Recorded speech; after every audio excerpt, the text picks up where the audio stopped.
Hey there everybody, Popontop here, and once again it is Friday, so xurs here. He's obviously here till really early Sunday morning, but he's here, xur. Let's see what xurs got today. So, we're looking and taking a look at xur. Obviously I'm playing my Warlock today, so we'll see what the Warlock thing is, but obviously we also start with a Legacy Engram for a heavy weapon. Still not buying those for 31 strange coins. That's not gonna go down ever. That's just not something I'm good for.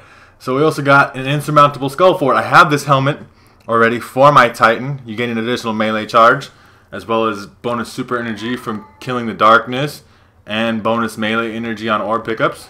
It's okay. Obviously, it's kind of a melee focused thing, but it's not great. I believe actually, if you look at it here, it's mostly for Striker. Yes, kills with Stormfist immediately trigger health regeneration. So that Stormfist is obviously Striker Titan. So if you're using Striker Titan, I guess that could be a handy helmet for you. I don't find much use for it because I'm obviously a Sunbreaker Titan. That's just the way I roll. But if you like that, then you go ahead. By all means, it's a good helmet. Good melee charge is good. All right. So for our hunters here, we have the Knucklehead Radar. The Knucklehead Radar makes radar remain visible while aiming primary weapons. Obviously, there's some primary weapons that automatically give you that third eye ability that allows you to see the radar while you're aiming down sight anyway, such as the Ace of Spades exotic hand cannon that you get from the gunsmith. I have a review of that up. So obviously that's kind of redundant with something helmet like this, but it can be useful, especially as a PvP ability. Every time that I do PvP, I already have this helmet for my hunter anyway, but for PvP, that's the way to roll, because you obviously seeing the radar more gives you kind of that tactical advantage over everybody else in the match, and then you can kind of, you know, work that to your advantage. It's a pretty good helmet, especially, like I said, especially for PvP. It can be redundant though, especially if you're using the Ace of Spades. So, you know, weigh that to your own choices or whatever. So here we got the claws of Ahamkara, I guess. I'm butchering words and stuff. But it says, look at all this life. Oh, bear in mind there's so much left to burn. That's pretty hardcore. Anyway, this is actually a Warlock piece of gear, so we can take a look at what it actually looks like.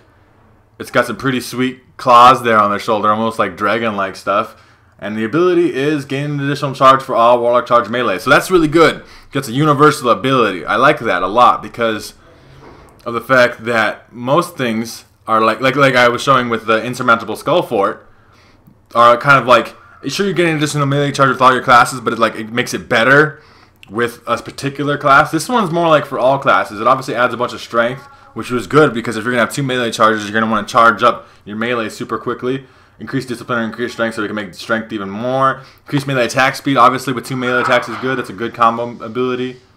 We got bonus grenade energy on melee hits, which is, I mean, it kind of works like you have 2 melee hits and charge your grenade really fast. Increase reload speed with auto rifles, your sniper rifles. Neither of those are very useful for a Warlock, I would say.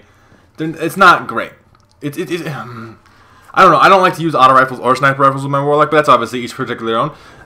An additional melee charge gauntlet is not bad. Not for 13 strange coins either. Obviously, I have 71, so I'm going to buy one because I don't have this gloves. And I'm kind of like building a collection, so on and so forth, right? That's a big part of Destiny, I think, is building a collection. Obviously, we have an exotic engram for 19 strange coins. That is gauntlets as well. You could get some kind of other gauntlet. It can be for any class, though. And then, obviously, the regular things that xur sells as well. So 3 coins. Obviously, 3 coins cost 7 strange coins. That gives you 5 of them. You can use them to get exotic engrams by killing ultras out in the world. I don't do that very much because I'm just not that big into it. But like, because I used them before and I never got anything. Like, I used all 5 and it just didn't work out very well for me. But you guys let me know if you think 3 coins is worth it or really good or whatever down in the comment section down below. Obviously, you got the, you know, exchange strange coins for Motes of Light. That's not very useful at all. But I am going to buy 1 exotic engram gauntlets just because I like to make these videos a little interesting. We're going to go take this to xur here. Hopefully it's not the exact same gauntlets I just bought from him. I don't even know if I'm really going to plan on using those gauntlets very much because I like the helmet that I have, but that's a side note thing. I mean, I just like to build a collection and like do all that kind of stuff. So let's see. What do you got for me? Cryptarch? Oh, the impossible machines. As you see, I already have the impossible machines.